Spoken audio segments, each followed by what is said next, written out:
Hi, everyone, and welcome to the ADHD Kids Can Thrive podcast. I'm your host, Kate Brownfield. I'm a certified whole person and ADHD parent coach. I'm author of How We Roll, a parent's journey on raising a child with ADHD, and a parent who's been right where you are. It is truly my pleasure and my service to bring you a greater understanding of ADHD and all the many aspects to consider. Every child with ADHD is unique, and so are their individual strengths and struggles. If you're looking for tools, insights, and real stories to help you and your child thrive, you're in the right place. You can always find me over at ADHDkidscanthrive.com, and while you're there, you can click to download the first 3 chapters of my book for free. And if you're ready for more personal support, you can always schedule a free consultation with me directly on my website. All right, let's jump into today's conversation.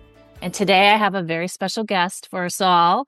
It's Aimee Kaufman, who's the author of this very deeply moving memoir that she wrote called No One Else I'd Rather Be, Loving a Daughter with ADHD for Who She Is. And Aimee's holding up the book so we can all see it. And I will also put a link to it in the show notes for everybody. But she will tell us more just kind of about what her real job is, but she took time out of what she does professionally, became a writer and an advocate, and has always been a mother who's going to share her parenting journey with us that she wrote in her book. So I'm really looking forward to talking to you, Aimee. Thank you for being here. Thank you for having me. Yeah, this is a crowd favorite to listen to other parents who have been on this journey and listen to all the wisdom that they have to share about how to navigate the journey. Mm-hmm. And I think you're going to have a lot of wise words. I don't want to give away the ending of the story. So let's start with what inspired you to write this book. Okay, so it took 10 years to diagnose my daughter. And she would scream at me, at my older daughter, my husband. But then she would always say to me, I don't know why I said that. I don't hate you. I love you. I don't hate Dana. I love her. And she would constantly say, I don't know why I did it. And I always thought there was attention deficit disorder. Back then it was ADD. And I spoke to teachers and therapists and doctors, and none of them they thought it was sibling rivalry, because my older daughter is the total opposite. So Dana's my older daughter, Sam is my younger daughter. And when I had Sam, I'm thinking, oh, well, maybe she'll be like Dana.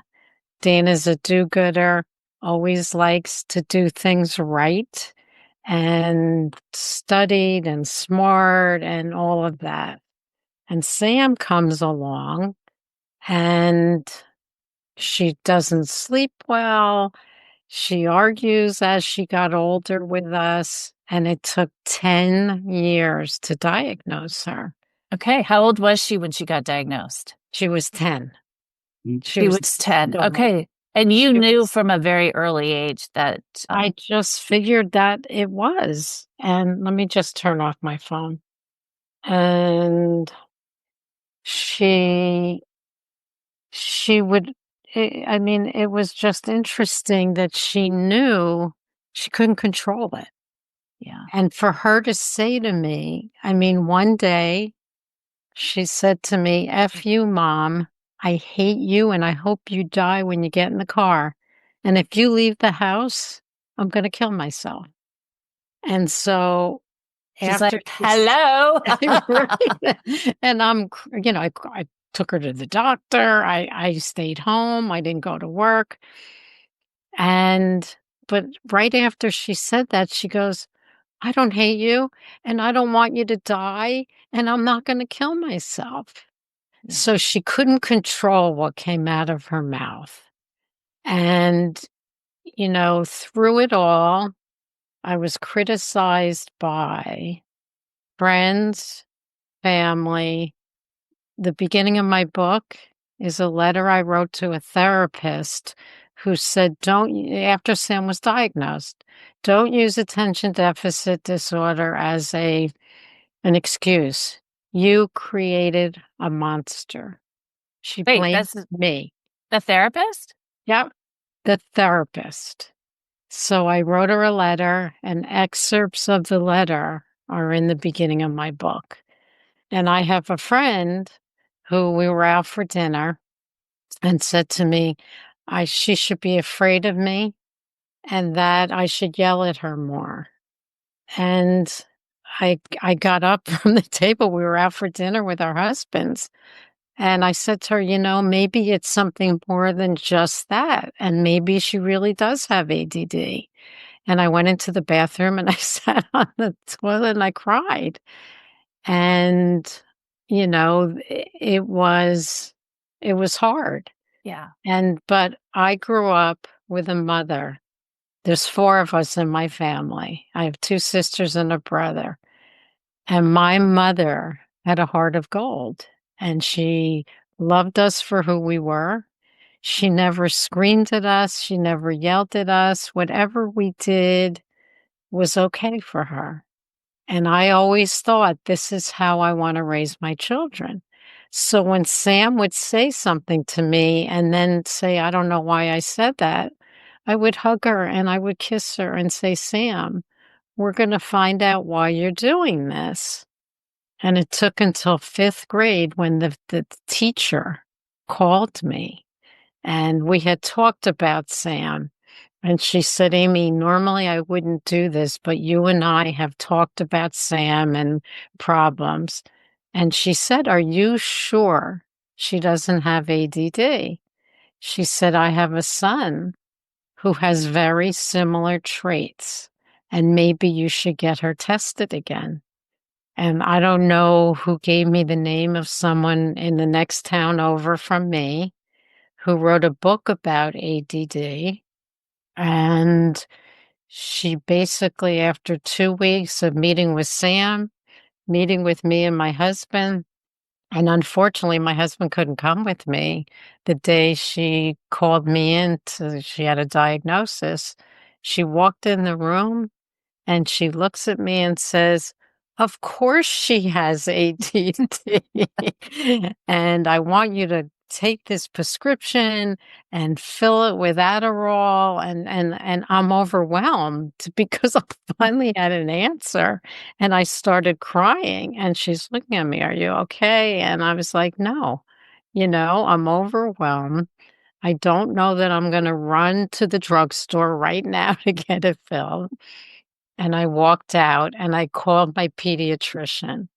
And the pediatrician said to me, Aimee, I don't know if you know this, but one of the doctors who works in our office specializes in ADD. And so I was like, okay, I want to come in tomorrow. And she basically said, she calmed me down. And she said, if I were you, fill the prescription and but watch her. And it was Adderall at the time. And she got lethargic and moody. And we switched her to Ritalin right before Thanksgiving. And my family always knew Sam at Thanksgiving. I don't want to eat this. I want to go watch television. I don't want to sit with the family. So I didn't tell anyone that she was on the medication.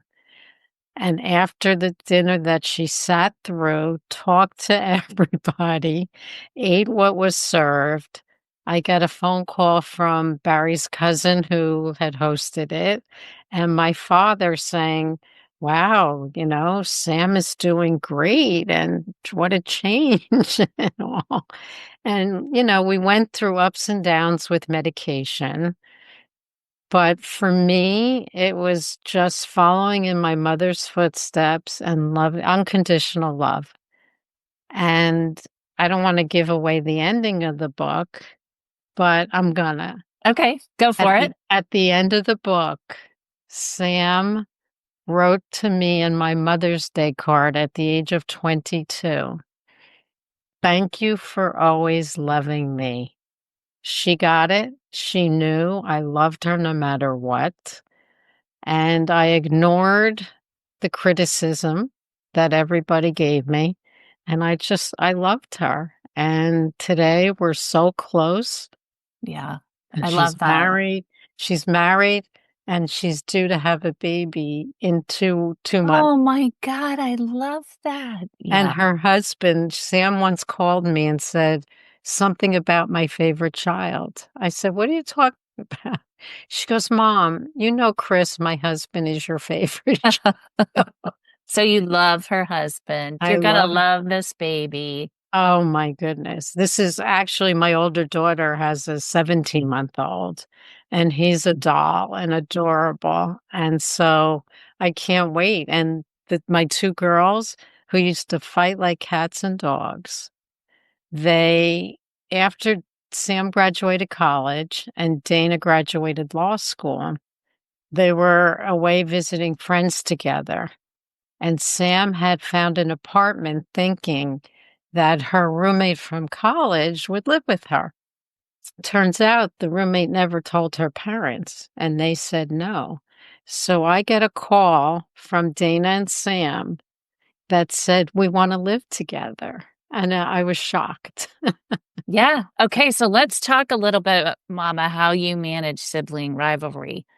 How did you navigate that? Because Well, it can be um, difficult. It can break parents. They worry about that. right. Uh, And it was interesting because I found my older daughter Dana's diary in my basement when I was writing the book. And it said, "I don't wish Sam would die. I just wish she was never born." And that's how bad it was because Sam would hit her and argue with her. And it turns out they ended up wanting to live together. At, yeah. you How know, did that happen? How did it, that? well, I guess by then Sam had stopped yelling and screaming at all of us. When she went to college, she went back on Adderall, which really helped. And because she went through like 5 or 6 different drugs, and the Adderall was the one that helped her as an adult. And, it took me years to write the book. And I found She Writes Press, who are all women. But when they first gave me an editor, it was just grammar, and I needed content. And so during COVID, you would have thought I would have finished it because we didn't really go anywhere, Yeah. but I didn't. And Sam called me one day a few years ago and said, "Mom, are you ever going to finish that book you're writing about me?" So I ended up calling She Writes Press and telling them I need a new editor that can do content. And they gave me a wonderful woman. Her name is Krissa. And she went through everything, changed this word to that. You don't need this paragraph, it doesn't add anything. And, people tell me what a great writer I am. And I said, I had a lot of help. Yeah. Oh, but Share your story.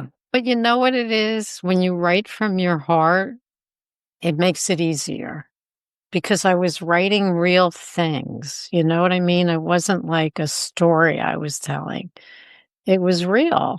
Yeah. And It was from your heart.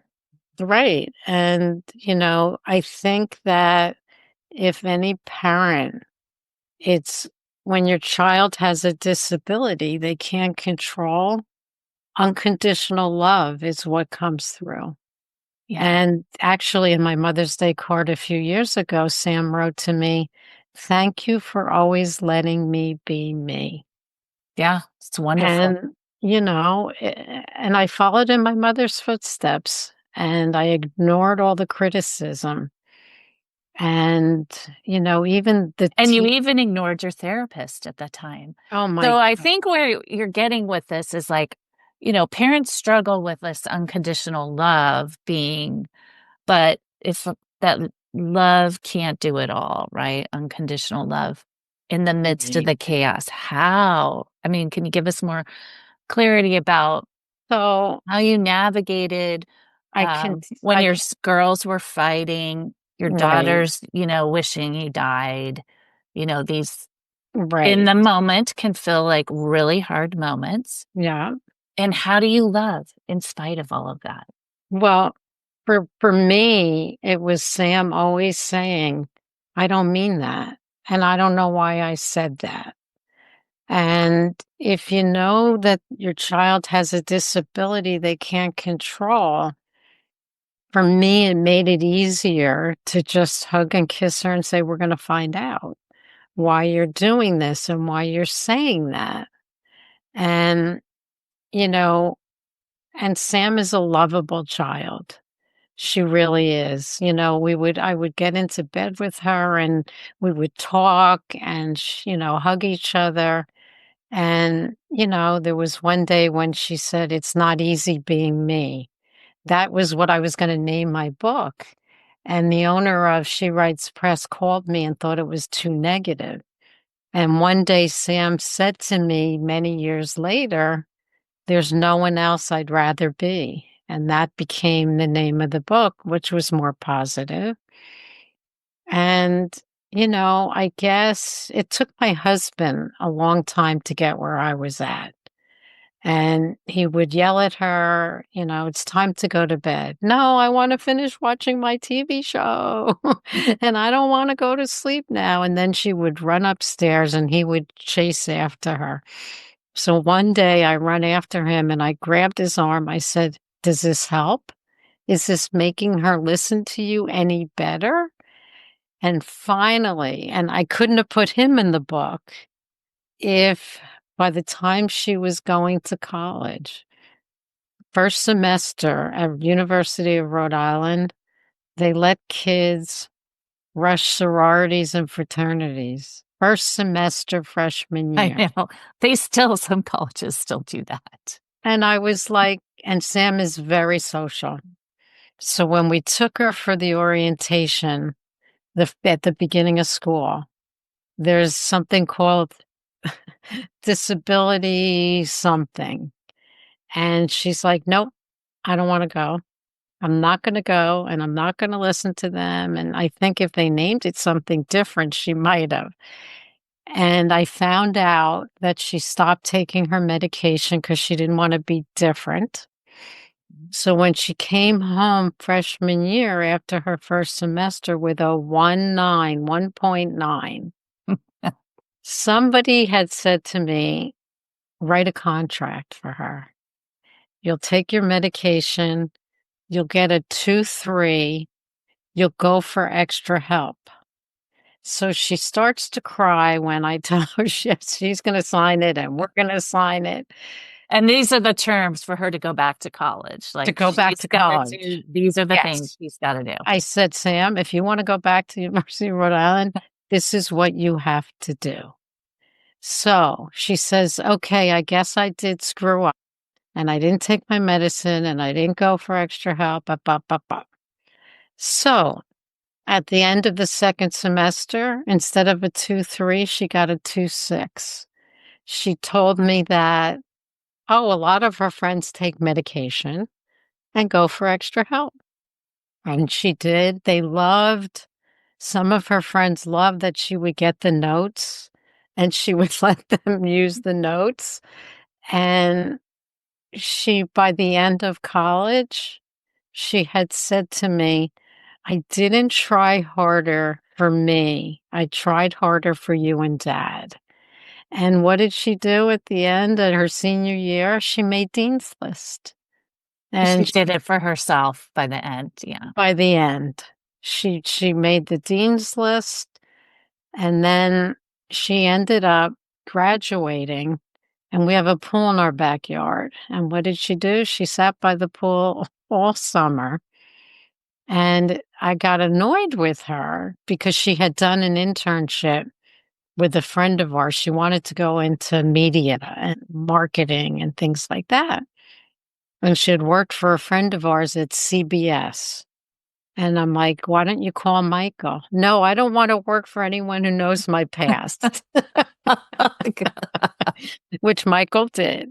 And so one day the phone rings, and Dana had a friend that worked for a marketing company, and it was marketing for different companies, and they had an opening, and Sam ended up taking the job, and now she is a supervisor, and she's doing amazing. Yeah, great. And, and again, I don't think I could have written the book if she didn't get to where she was, Yeah. and I mean, at one point, she was making more money than my daughter Dana, who was an attorney, who, after 6 years of being an attorney, got burnt out and went to a nonprofit. So Sam was making a lot more money than the nonprofit job. But She figured it out. she Sam figured figured. it out, and she has a group of people that she's their boss, and she's doing great. And I'm so why did I write the book? Because when she graduated college, I just said, look at how far she's come. Yeah. From "F you, mom, I hate you and hope you die" to, you know, graduating with honors. And she just I wrote an outline. I mean, she was all of 22 or 23 years old. And I wrote an outline, and she read it, and she goes, "Oh my God, are we gonna go on the Today Show? And who's gonna play me in the movie? Demi Moore?" She looks like Demi Moore back Oh, then. I love so great. You know, Very healthy relationship between the two it of you. it it And and my daughter and and my the children. husband, Yeah. And and the other thing is my mother-in-law used to be very critical of me. She'd roll her eyes. She took us to Disney World in Florida, all of us, our whole family. And we get to the hotel. It's a big glass elevator. And Sam's like, "No, I'm afraid. I don't want to get in that elevator." And we were going to go to the eighth floor, the top floor. And I said, "Not a problem. We'll get a room on the first floor." And my mother in law rolled her eyes, wasn't happy. "Sam, you're only going to be in it for a minute." And, I said, "No, we're going to the first floor." And then she didn't wanna eat dinner with us, and so I found something called the Lollipop Lounge that took kids, and Sam was probably about 4 or 5 years old at the time. Dana was probably 7 or 8, and she loved the Lollipop Lounge. it was more her speed. Yeah. Yeah, there And were so, young kids, and they served food that she liked, and I let her do that. And my mother-in-law used to say, "Sam, stop talking. I'm trying to talk." And my mother-in-law was a special ed teacher that had no patience for her granddaughter, and one day my mother-in-law was over and Sam was in her room, and I went up and she said, "Mom, I don't think grandma loves me as much as Dana. She treats me so different." So I went downstairs and I said to my mother-in-law, "Can you go talk to Sam? She's upset with you." And she goes up and says, "Of course I love you as much as Dana." And she walks out and says to me, "I can't believe you put me in that position." Instead of, "I'm sorry, yeah, Sam, that you I'll feel that. try harder." But These Sam are very typical dynamics that I think right. And so all when families go. but I couldn't have put my mother-in-law in the book. When Sam went to college, she did a semester in Barcelona, and I get a phone call from my mother-in-law, "Aimee, my friend and I were gonna go visit Sam." I was shocked. And so she goes to visit Sam. She comes back and says, "You know what? I finally realized Sam is who she is, and I have to accept her for who she is." And Sam called me and said they had a great time together. And to this day, I think Sam and I are two of her favorite people. And it's funny. It's And a she's 92 years old, my yeah, mom. And I feel like, anyone listening to this, if they know your child has a disability they can't control, unconditional love is what will save the relationship. It's hard, if and she'd yell at me sometimes, but within 2 minutes, "I'm sorry, I didn't mean to yell at you, mommy," yeah. because she knew she couldn't control it. Yeah, And talk about how you stayed grounded, so how you worked on yourself during I all of this. continued to work part-time. Oh my god, I had the first nanny I had, she was a Mormon, and we're Jewish, and after almost 2 years I kept her. I don't know why, she always favored Dana. No, no, no, favored Sam and ignored Dana, my older child, and she was there for both. And so when she left, I finally decided, "Okay, enough." And she would, like, ignore me and Dana and just Sam. And she said to me, "I think your Jewish background was so different than my Mormon background." And I think she was anti-Semitic, and I didn't know it. And I was Why like, was she so focused on Sam though? I guess because she felt that I favored Dana Oh, instead you favored Dana. that she Oh, so she thought was like saving Sam. because I would leave Sam home with her. Sam was a baby. And I would take Dana with her other friends to go out with the mothers and friends. She didn't like that. Oh, So I always wanted Mary Poppins, okay, from the Mary Poppins movie. So I went to the preschool that the kids went to, and I told the principal, I'm looking for a new nanny." He calls me up one day. No, I get a call from his secretary, and I get nervous that Sam is acting out. I don't know what I'm gonna walk into. He wants to see me. So I go to the school to pick up the kids early, and I walk into his room. He goes, "Aimee, there's there's a girl who came from England with her cousin, and the job she had lined up fell through. She's looking for a job."